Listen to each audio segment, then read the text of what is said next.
let me introduce you to today's presenter.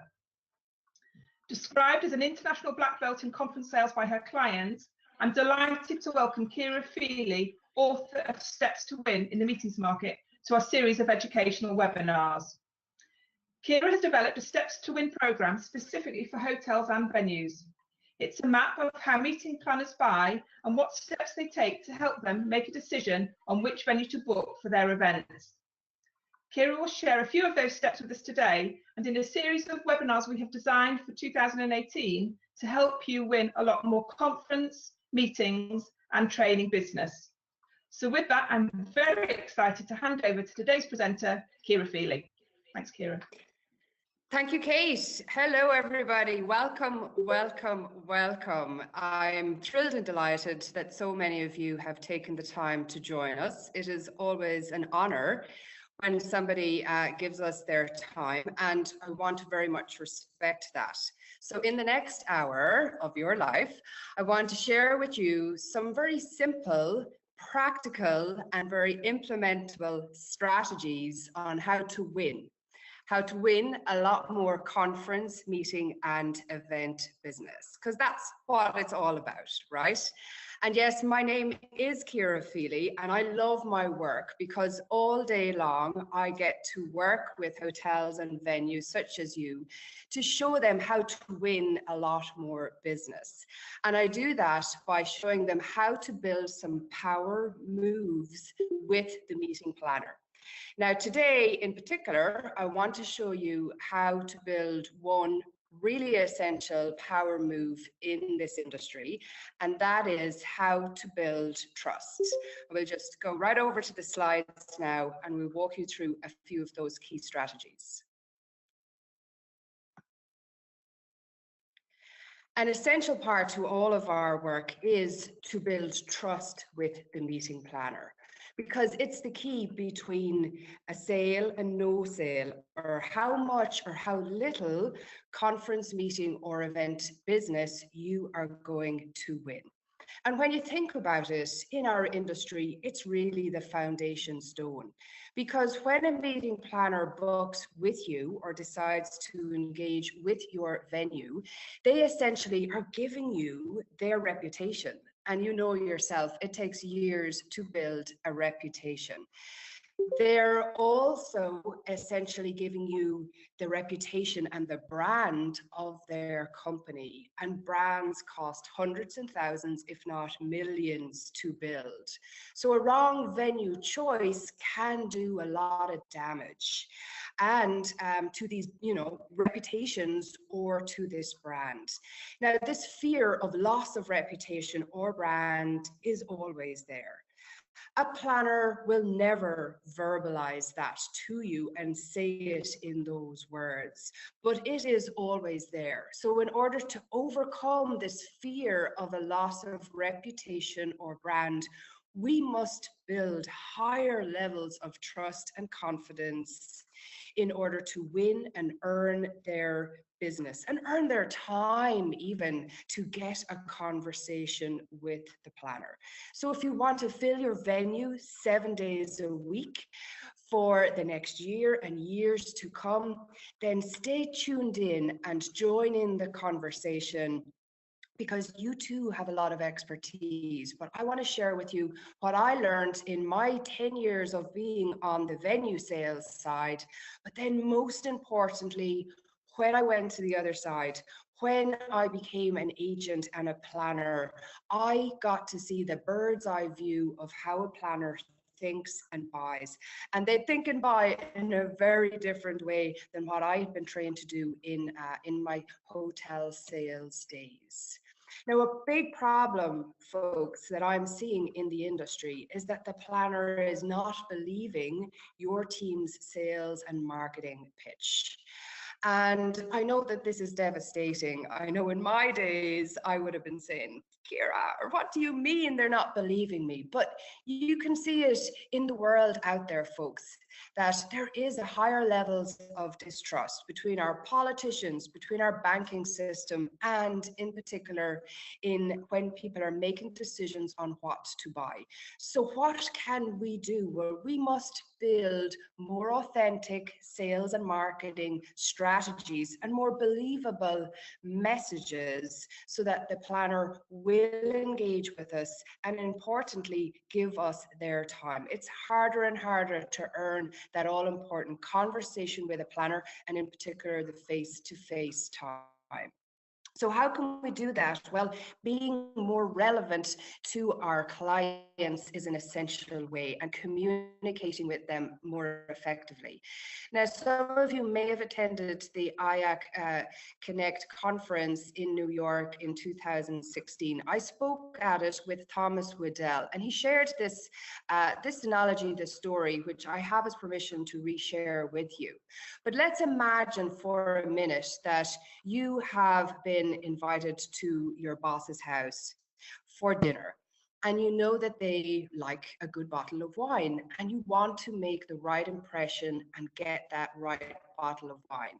Now you rush into a wine shop, and you're faced with this massive choice, and you're wandering around, if you're anything like me, wondering, oh, what's going to be the right bottle of wine? What's the right bottle of wine that's going to impress my boss?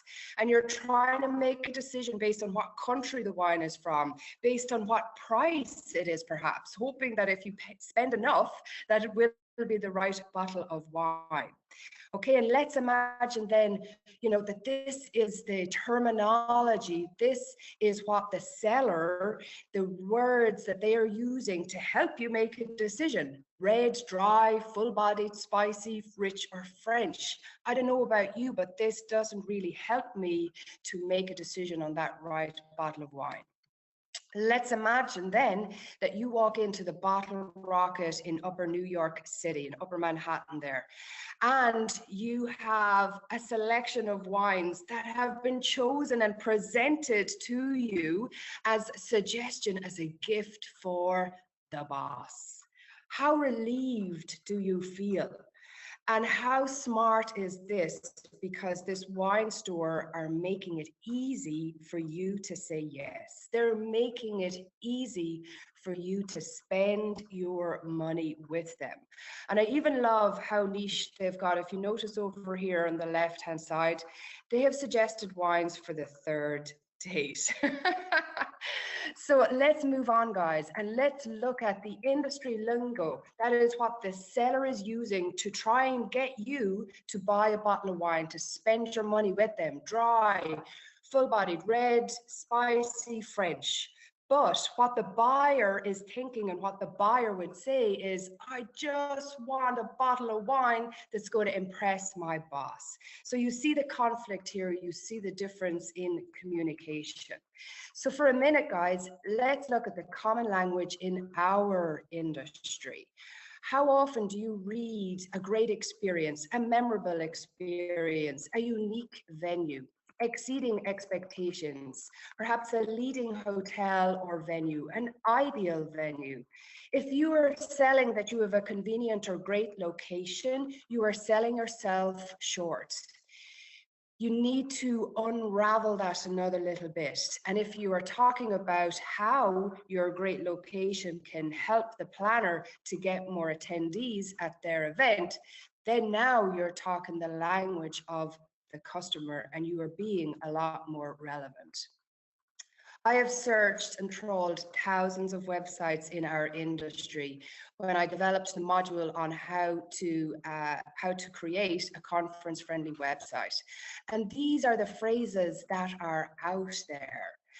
And these are the phrases that are confusing the client or perhaps commoditizing our industry. And I guess my point is, if everybody is using these words, How can you stand out? How can you differentiate yourself and have a more relevant conversation with your planner? So we need to be more relevant and to communicate in the language of your client. Now, this was something that I found very hard to see when I was in hotel sales. And I was good. I was very good. I always exceeded my budgets and all of the rest. But it was only when I went to the other side that I developed that insight on how to think like the planner. Ultimately, what we're building here, guys, is a community, and trust is a very strong foundation stone that ultimately builds a strong community or a tribe or your fans. It's raving fans that we really need to be creating in our industry. So let me ask you guys, let's participate here. There's a lot of really great knowledge and expertise on the call, and Kate and Mark, please help me here with the answers that we are receiving.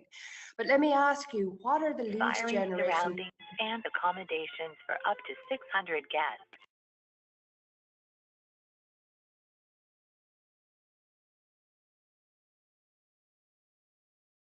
that are working for you in this industry? Is it direct sales calls? Is it attending trade shows? Please just type in the little chat box there in the Q&A box what's working for you. Is it the IACC website that as a lead generation website? Is it third-party agencies? There's a lot of dependence in our industry on third-party agents. Is it lead generation websites such as Cvent and Venue Directory? Is it email campaigns? LinkedIn, we're starting to see that, and other social media campaigns a lot more, such as Facebook, Twitter, and Instagram.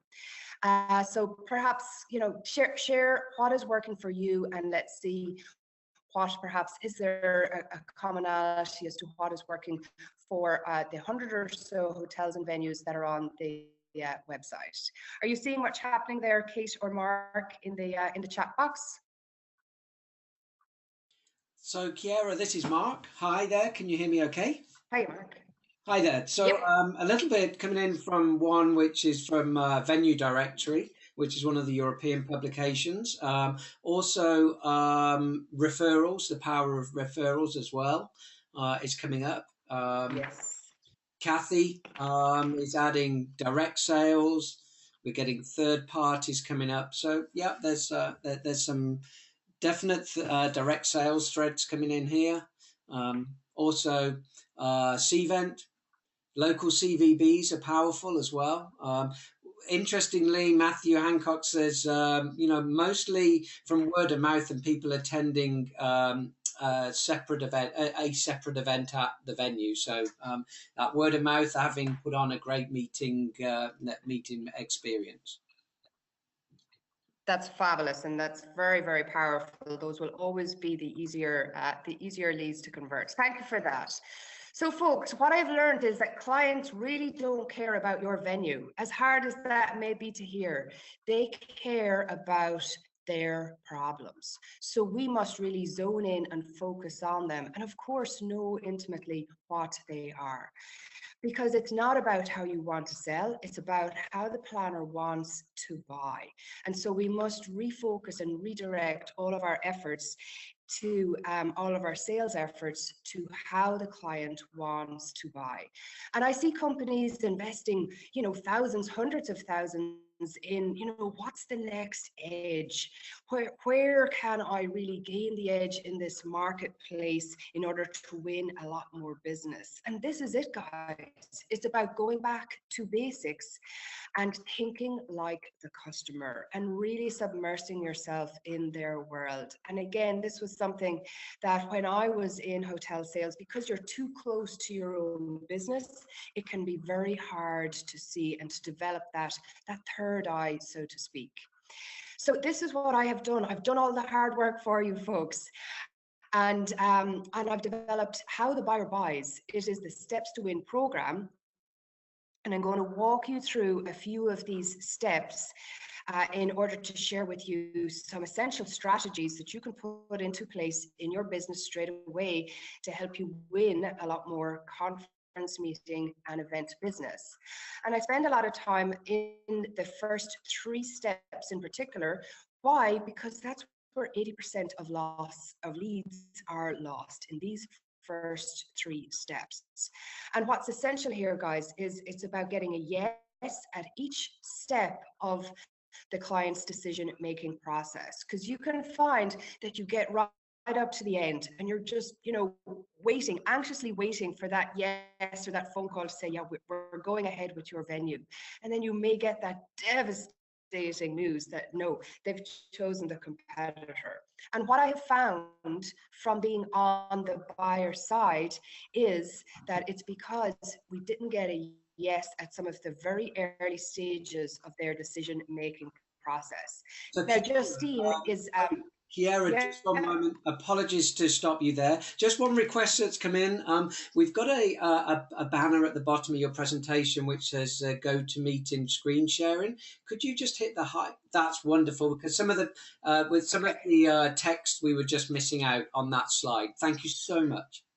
Okay, perfect. There you go. There you go. Okay, so this works, folks. Justine is, she is a client of mine who implemented it, but most importantly, she's on the agent and the buying side. She's a PCO. She runs a big agency of 25 agents that book events throughout the world. And she said that the steps to win helps to engage in a more proactive way with clients and, of course, ultimately convert more business, because that's what we're all about. Now, we've put together a little workbook, a little assessment tool to help you just, work along with us and do some of the thinking while you're on the call today. And I'm just going to be asking you to mark you or your team out of 10 in the different areas that I walk you through. Because let's say at the end of the call, you're looking back on it and you're saying, I only gave myself a 5 or a 6 in this area, then that is an area where you can start to do some work and get different results straight away. And for all those people who are going to be super engaged and asking questions or participating and sharing some of their knowledge on the call, I'm going to offer a free copy of my book, and we'll post that out to you afterwards once we analyze who's been chatting the most in the chat box there. So feel free, guys, this is your term also. So what is step 1? It is all about standing out. It's about standing out and sounding different. And this is really essential, guys, because planners have given me feedback that it's all starting to blur, that hotels and venues are starting to sound the same because they're using a lot of the same terminology. And also, once one person builds something or introduces a certain technology, it's really easy for the competitor to do that also. Now, this is something that a lot of, when I run workshops around the world, that sales managers, sales directors say to me, well, how can I stand out? How can I sound different?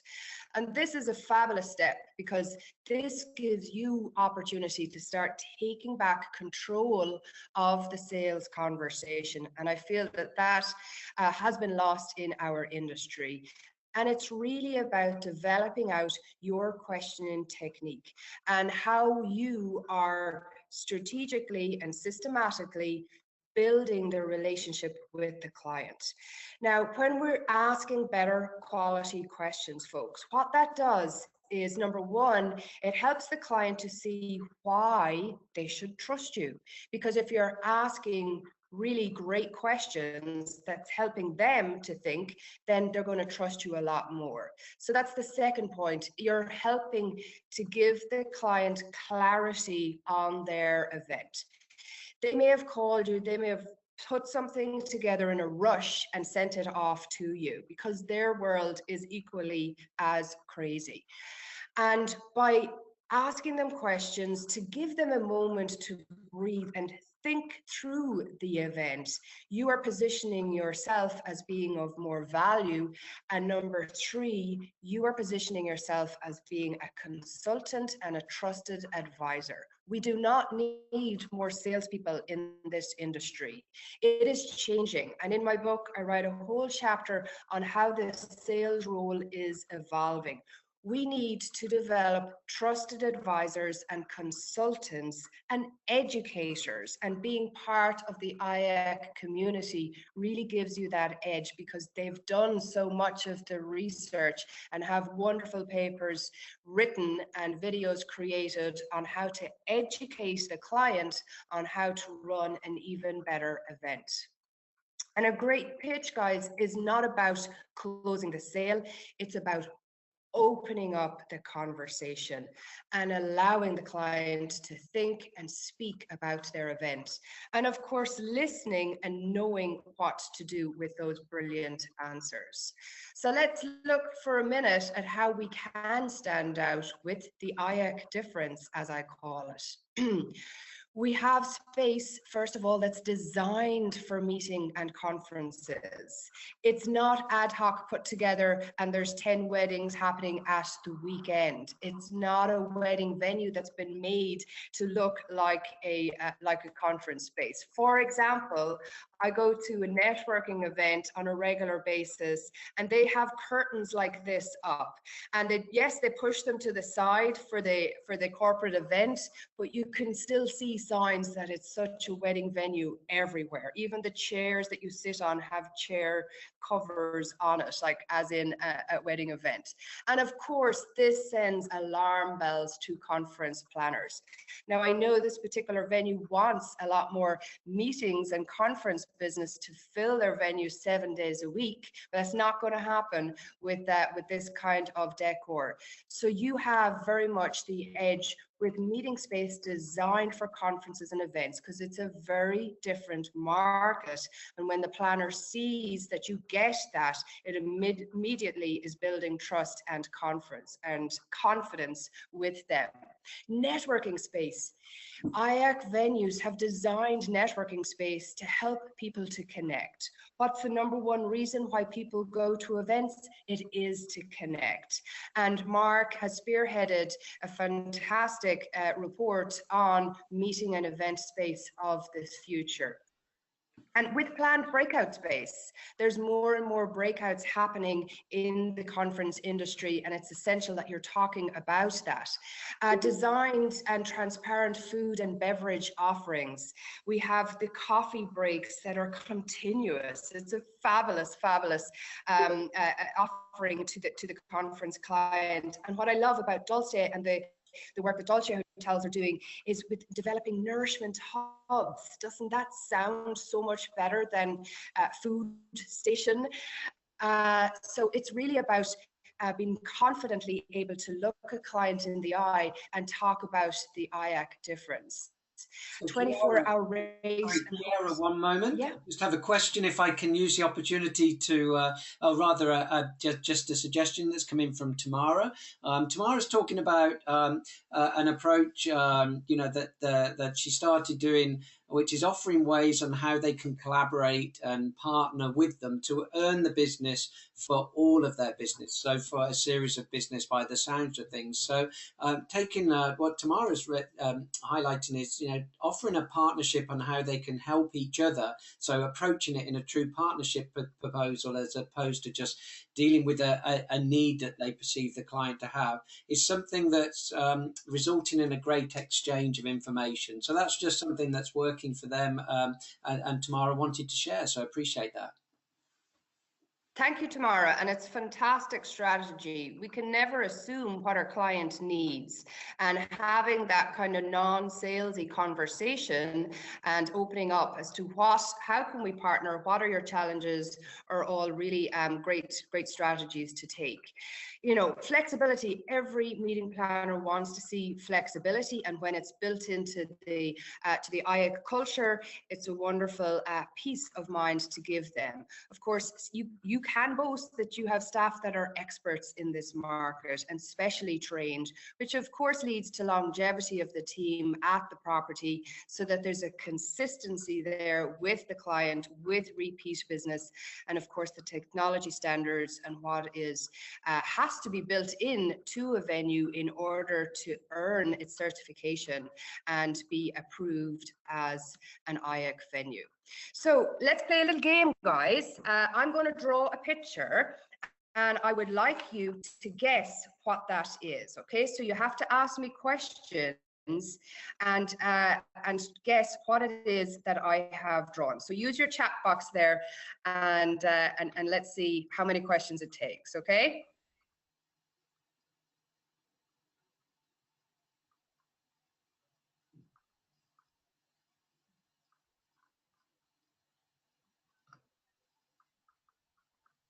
Have we got any questions there yet, Mark? Is it an animal? Is it an animal? No. Is it living? Is it living? No. Tracy is asking, is it a geometric shape? Yes, you could say that. Shannon Calendar is asking, what colour is it? It can vary. It can be any color you want it to be, Shannon. Susan wants to know if you can eat it. No, definitely not. Janine is asking, what texture is it? It's durable, quite hard. Felicia is asking, is it big? It can be, yes, yeah. Generally would be bigger than an adult. Katie Cowell saying, is it a room set? No, it's not a room setup, but it is linked to a room. Give you 2 more questions. Adam Murray is asking, is it furniture? Not furniture, no, but you're getting warm. It's an essential part of a room. Elliot is asking, is it a screen? No, it's not. It is, I'll put you all out of your misery. It's a door. I drew a door.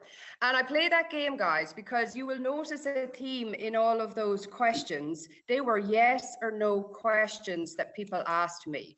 So it wasn't allowing me to elaborate or to describe what it is that I have drawn. If you had asked me to describe what I have drawn, I would have told you. If you had asked me, what did you draw, Kira? You know, I would have told you. But the point here is, guys, with our questioning technique, in developing that with a client, we need to develop more open-ended questions to encourage conversation, to open up this conversation, as I say, and become and position ourselves as more of that consultant, getting the client to talk. I met Molly Marsh at the MPI World Education Congress there last year, and I told her about what I do, the work that I do with hotels and venues. And you know, she was really excited about it. But she said this, she said, I feel hotels and venues are too busy. It's not in their culture to ask deeper questions. There is a disconnect between the event and when I get on property, it means that it's more work for her. So we clients, when you earn their trust to get that conversation, they do want to engage with you. And I've developed a killer question technique. It's our conversation that converts technique. There's about 30 questions which you never ask the client all at the one time, but this is all designed to give you control of the conversation so that you can be that expert, you can position yourself as that expert or that consultant and that trusted advisor, which ultimately takes the focus off rate and helps you to get better rates. Blair here, she said she felt more confident in her one-to-one appointments. She was going to, you know, a trade show where, you know, planners meet an awful lot of salespeople and hear a lot about different venues. But she said one planner thanked her and told her that she was a breath of fresh air and thanked her for not reciting property information and being actually interested in them. So it really does work here. And Lara from Microsoft, I met her at a conference during the summer, and she said that I know by the questions I am asked if they're going to understand me and my event and deliver the event as planned. And when you gain that confidence, that's what's going to help you to get the better rates. And, you know, be the kind of salesperson that you want to be. We got into sales in order to be in conversation with people and not just be responding to RFPs and all of that. So I feel very strongly that we have to stop the dates, rates, and space conversation. Yep. Was there a question there, Mark? There's a couple coming in here, so you're definitely singing the same tune. Matthew said, that he wishes that he'd got more time to spend with the client, but the demands on his time are restricting that. So that's just to your point there. And and he follows up to say a tip. Why not ask to go to one of their sessions whilst it's going on at your venue? So this is the session for the conference taking place at the venue, and see what it is they're actually doing, and then see, and then being better equipped to partner with that client in the future. I've got another comment from another person, but just any feedback on that, Kiera? Absolutely. I think they're great strategies. The thing is, once you get the client's attention and then you get their interest, then it is easier to carve out more time. It's happened to me again and again that somebody says, look, I only have 10 minutes, but they're in this rush mode. But once you get them to calm down or slow down and ask these questions that are helping people to think. I've had planners say to me, wow, I've never been asked that question before. That's a great question. And then they do want to give you their time because they're making an investment in their event ultimately. But you have to earn that time. And yes, Matthew, it is harder and harder to do that. And that's why in the second step, we're going to talk about developing out more sales tools that help you to do that. So real quick, folks, on step 1 there in your workbook, give yourself a mark out of 10. How much does your venue in your pitch really stand out and sound different? So moving on to step number 2, guys, is building our Power Sales Toolkit. And this, yes, is about helping to position yourself from a distance and being this consultant, this expert, because strategy gives you direction, but it's the tools that are going to help you to get there quicker. And when I went to the other side, when I became a venue finder a number of years ago, which I no longer do, by the way, but when I developed this third eye, I could see, because every single day I was using the tools of a venue in order to make a decision. Will I contact them? Will I invest the time in calling them, or will I just send an email or not even put them on my list? So your teams, your sales tools are what will distinguish your venue, because that's what a planner uses every day to help them make a decision. And this is such an important step that it takes time to develop these out. But once you get them right, then it's going to pay off for you over and over again.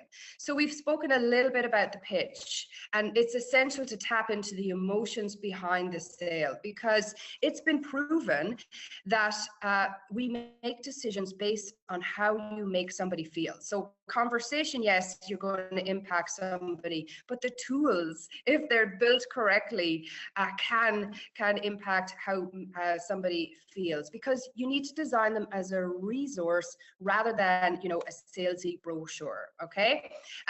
There's a fabulous TED talk by Simon Sinek on the why and the power of why, if somebody wants to look into the emotions behind the sale. But the Association of Incentives have released some comprehensive research recently on planners making decisions based on emotions, even though we hear constantly that it's rate driven. A client will say to me that they make a decision based on rate if they don't see the difference between one venue and the next. And of course, that makes sense. You would do that yourself. I know from trawling thousands of websites in my venue finding days, that when I found a web page that I was excited about, that gave me the information up front that I needed in order to say, yes, I'm going to contact them, or no, I picked up the phone straight away because I was excited. And I had my fingers crossed, Mark, hoping that they had my dates available. And, you know, of course, those kind of leads are a lot easier to convert.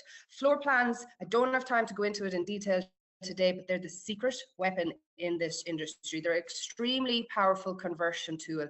And proposal, I'm going to talk about that in another little bit. But real briefly, let's look at your IACC sales toolkit. You will hear building trust an awful lot. Your logo, are you using that? Are you talking and shouting about this certification that you have earned, and the rigorous processes that and standards that you have gone through in order to be considered one of the top % meeting venues in the world? That's what you are as an IACC member. And it automatically says something to a client. If they know in advance what IACC is, great. If they don't, even better, because you can tell them. But importantly, I have to say, guys, you can't start off a conversation, let me tell you all about IACC, because I know from having listened to thousands of pitches that I switch off very quickly, and I might go, you know, blah, blah, blah, blah, blah. That's exactly what I'm hearing. We need to engage them first with these conversation techniques, with these questions, and then be able to talk and match how relevant your venue is to their needs. Proof, everybody needs proof. There's some wonderful videos and an IACC video put together where 3 planners are talking about why they love IACC venues. Of course, there's fantastic training and education. There's even more training and education coming up this year, and we'll share some of that with you towards the end. It's a world-class research and report opportunity for you guys. And are you sharing that with your planners? Mark is going to put up some links to his research on the meeting room and space of the future. It's a fantastic opportunity to read through that, see what's really trending and happening in the industry. And there's other resources there, such as the internet guide, that kind of thing, that you can be sending out with your proposals, folks. You have an automatic community in which you can share wins, share challenges, pick up the phone to people.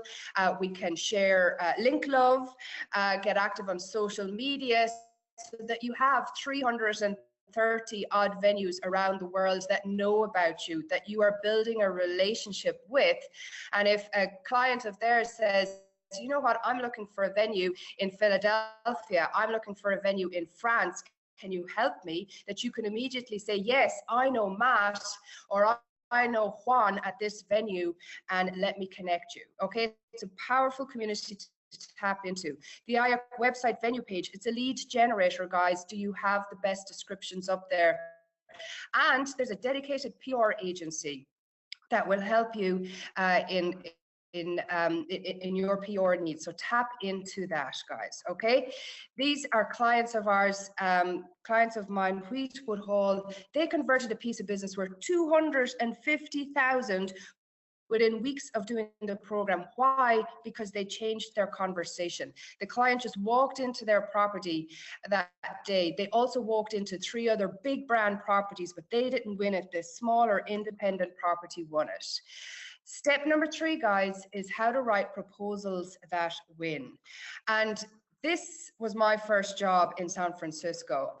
I was a sales coordinator for 2 very busy sales managers, and I felt like this a lot of the time. Yes, it was the 90s. Yes, there was a lot of paperwork. We had to fax proposals out and then post them. And I hated filing, still do.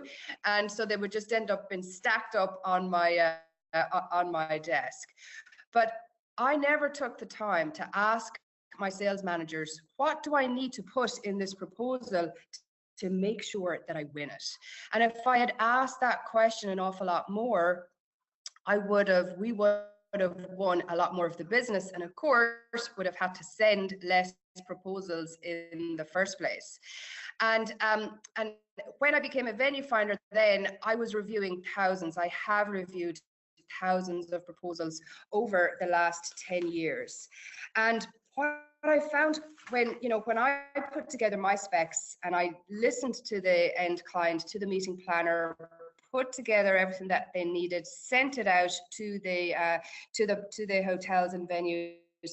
What I found was what I received back wasn't enough. The proposal wasn't enough to convince the planner why I felt that it was the right venue and at least worth a site inspection. So I had to do all this work in the middle and rewrite descriptions, hop in the car, take my own photographs, get videos, all of that kind of stuff to prove that it's at least worth a site inspection. So then I decided, you know, why am I doing all this work? Nobody's paying me for it. And that's how I started to write the book, out of pure frustration, because I love this industry. We work in an amazing industry, and it was killing me to see why business was being lost. So following these steps is going to help you to win a lot more. And Bex here will say, you know, she's stuck in a rut of just churning out proposals. You can always tell when the date and the rate and the client's name has been changed on the proposal and it's just sent out. Taking a step back really helped her to remember what she loved about her job, which of course is focusing on the client. And I have you know, some wonderful education coming up that's going to help you to do that. But share with us perhaps, guys, what are the biggest frustrations that you have with proposals right now? Because I understand there's a lot going on in your world. Heather, Director of Sales of 6 Properties, you know, she was chasing the same client for 3 years, asked every year to fill out an RFP, never won it. But she made 3 key changes to her proposal. She also changed how she spoke about her property, and boom, she converted 75% of that client's business for the year. So let me share with you 3 of the big problems that I see with proposals in our industry. Number 1, the first paragraph. It's the most important part of the proposal, and you need to make it all about the client. Yet 90% of proposals tend to be all about the property, okay? And we need to change that around. So I did a little test a year ago, and I sent out an email to about 500 sales professionals and directors, and I asked them, if a client was sitting beside you when you were filling out their RFP for their meeting, what questions would you ask them? And these were the common questions that came back. And my question is, and my thought is, if everybody is asking the same questions, how can you stand out? You probably will be filtered out based on rate.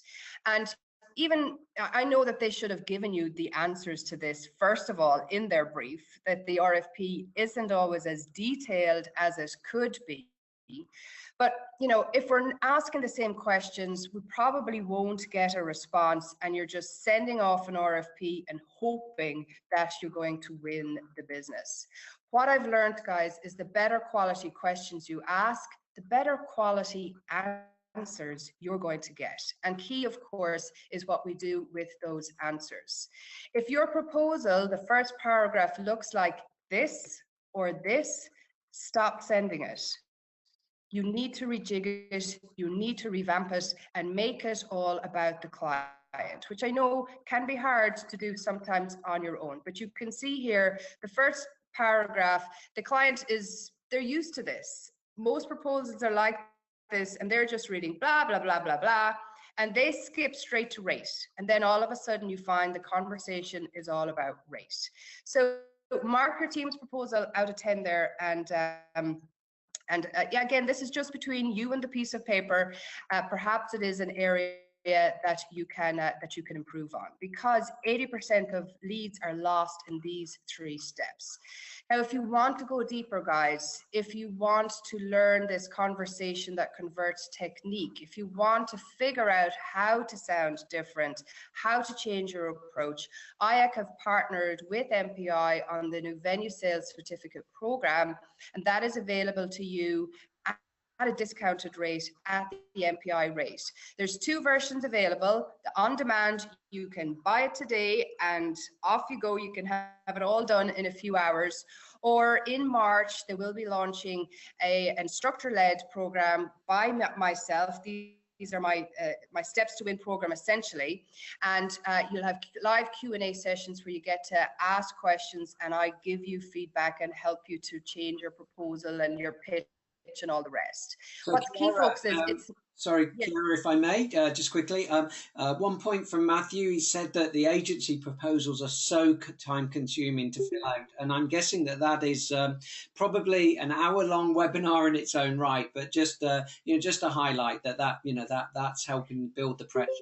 And also, Elliot asked a question. I think you've answered it. Elliot was just interested to know what does what do we say to win that pitch, in terms of dear client, what is that first paragraph? But Elliot, if Ciara hasn't answered that already with the slide she shared, let us know.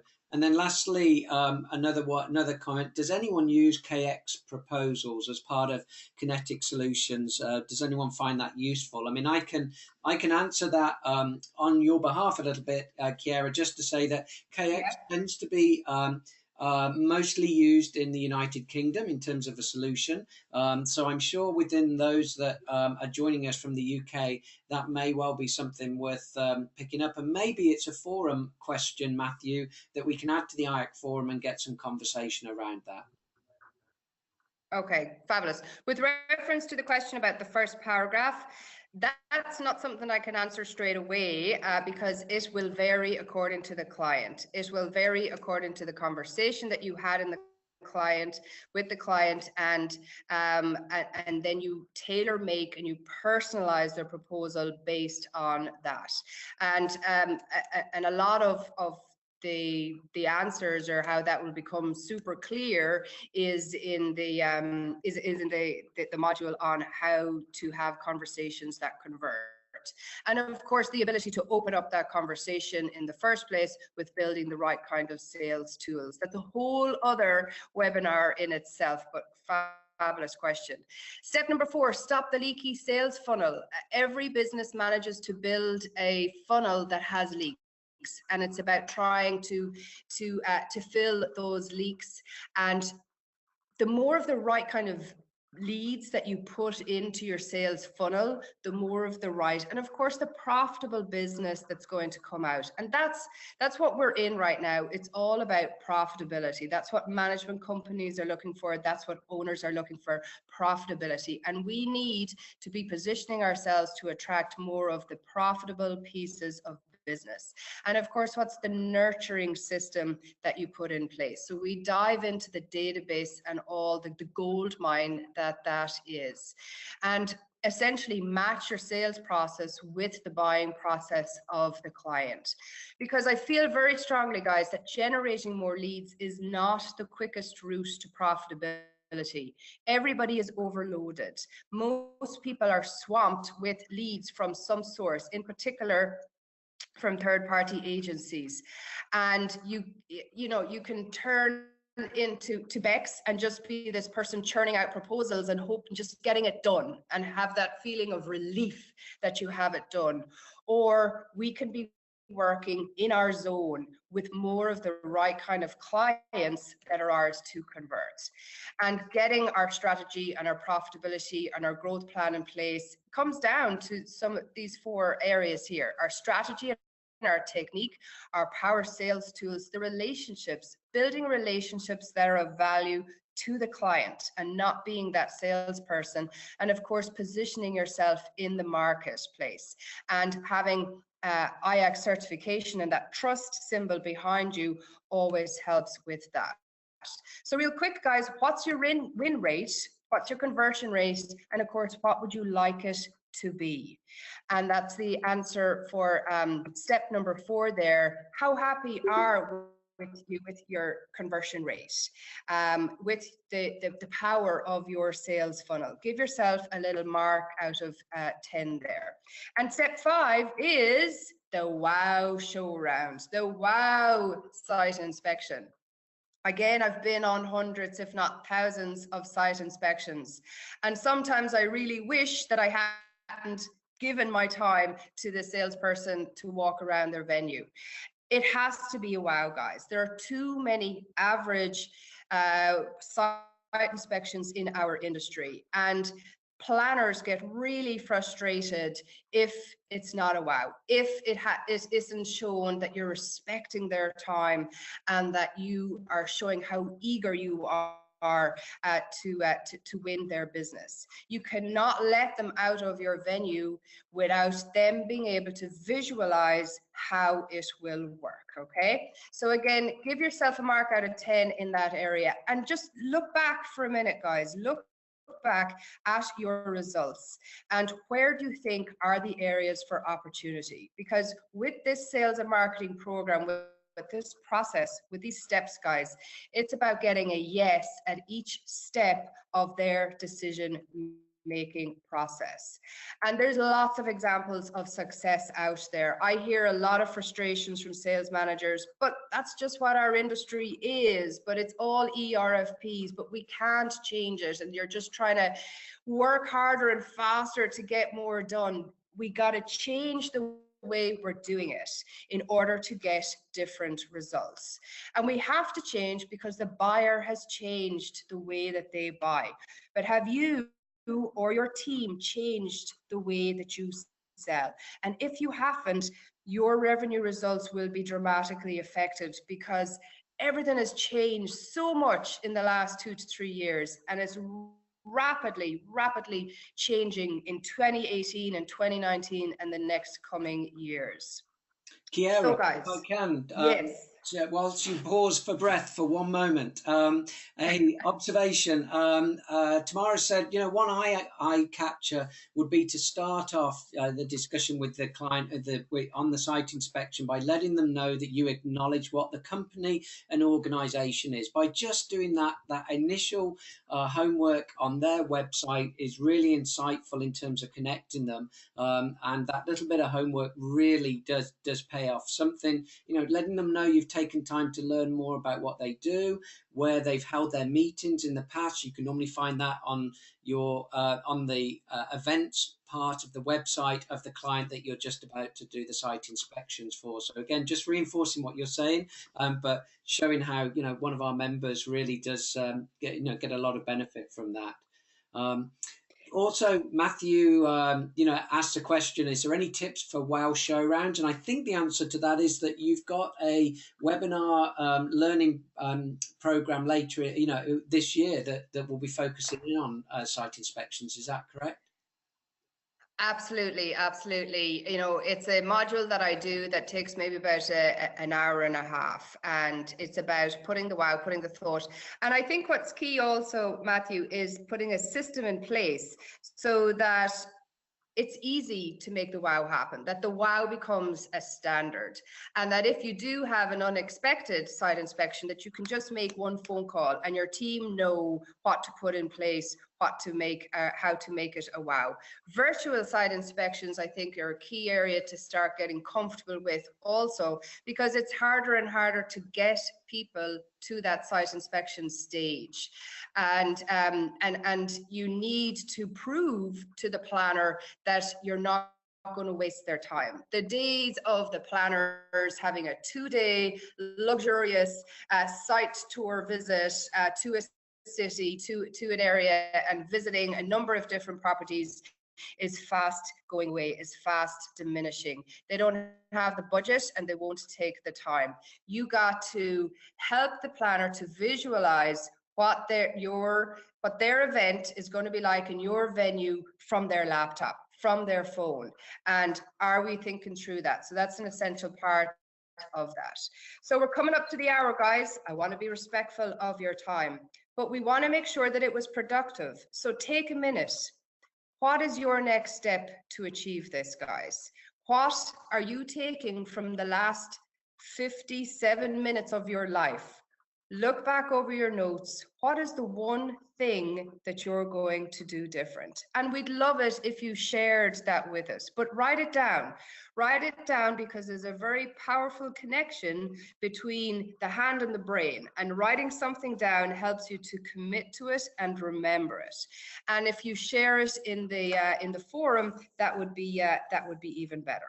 So take a minute, guys, and decide what is the one thing that you're going to do different. And perhaps it is to be the best in your industry and to take advantage of the fabulous training programs that are out there. I certainly would be honored to have you in the next cohort of the venue sales certificate program. My personal advice would be, Mark, I work for myself, and I invest probably about 5,000 a year in my own education, because every time I do, I get better at something, and I'm loving what I do even more. But when you're working for somebody else, when you have somebody else's training budget, my advice would be take the opportunity, seize the day, and ensure that you are being invested in, because you deserve it. Okay, the marketplace is changing and we have to keep up and change with it. Quick little story here, guys, on my dad and partnership, right? He's recently kind of semi-retired. I was up visiting my parents, and my mother called me and she said, Kira, come here, look at this. She said, look, this is your father's contribution to retirement. He made his half of the bed. And she couldn't believe it, you know. I couldn't believe it either. My father, when I said it to him later, I took the picture, I said it to him later, and he said, yeah, wasn't I great? I made my half of the bed. My mother has been making the whole bed for 49 years. So the point here is, guys, that you can be the buyer or the seller and think like my father that you're doing the right thing and you're being that right partner with your client. But my mother or your clients, the meeting planner, is over here thinking, no, that's not what I need. We can make assumptions and they can be the wrong ones. If you want to go a little deeper, guys, if you want help and clarity on what is the one thing that's going to make the difference, reach out to me, email me, kira@conferenceconverter.com, or just write in the chat box, call me, and we can set up a 20-minute conversation. These are more opportunities for you to learn more of the tips. These are the next series of webinars that I'll be running with Kate and Mark, how to win more leads at industry events. There's a lot more of them coming up in the next few months, and that is happening February 1st. So if you want to, you're investing in trade shows, you want to earn and win more leads, come join us on that on February 1st. And Mark, you're going to put up the link there to the other IACC training opportunities, right? Absolutely, they'll be on there in 1 second, and also Kate will follow up with that with the link to the video recording of this session and some other great stuff in follow-up. Just in terms of Q&As, lots of great tips that people have been sharing here between each other, which is good, and lots of notes saying that you've shared some really useful insights, Kiara, so that's great to hear. Cool. There's a few one things coming in. People are going to do something different, right? It looks that way. Fabulous, fabulous. Well, with that, Kate, my job is done. I hand it over to you. Thank you so much, everybody. I'm thrilled and really respect that you gave me the last hour, and I hope it's been productive for you. Take care. Thank you very much, Kira. A very insightful, and I think everyone would agree, a very engaging session.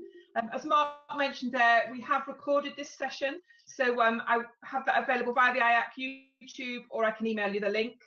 And the slides, Matthew mentioned before, I will forward you all the slides after the session. And as from today, obviously, if you're encouraged from this session, please take a look at our website under the educational tab for what we have coming throughout the year. Our next session is on the 24th of January, where we'll be giving another 30-minute overview of another sales program that we've got coming in 2018. And that just leaves me to thank you all for giving up your time, for joining us. Hope you found it useful, and we look forward to welcoming you all on another session in the very near future. Thank you.